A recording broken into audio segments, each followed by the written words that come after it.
Moikka. Moikka. Kuka olet? Mä olen Larissa. Millä Venlojen vaelluksen tapahtumissa tai kursseilla olet ollut?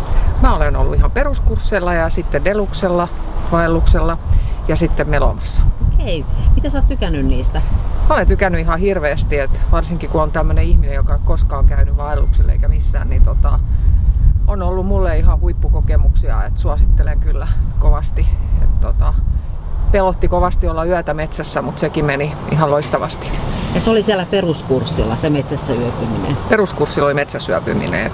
Kaikki sudet ja karhut pelotti, mutta oli turvallinen seurue, niin ei pelottanut yhtään.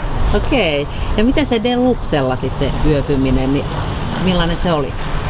Sitten meillä oli oikein mökkimajoitus, saatiin nukkua lakanoissa ja sitten oli vähän samppaniaa ja Boreallasta ja vähän semmonen niinku parempi reissu. Sekin oli kiva, mutta sanotaan, että metsässä yöpyminen oli vielä enemmän elämys.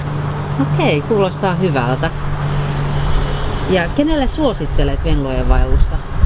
No tätähän nyt voi tehdä kaikki melkein ihan vauvasta vaariin, että melkein ketä vaan.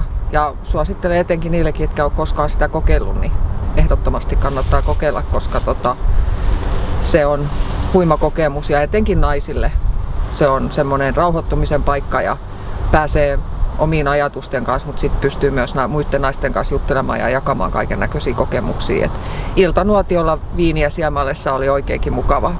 Okei, ihanaa. Olisitko kaivannut jotain lisää?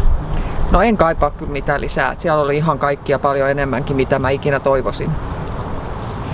Tulisitko uudelleen? Ehdottomasti tulen uudellaan. Heti kun järjestetään uusi, niin varmasti tulen. Hienoa. Kiitos Larissa. Kiitos.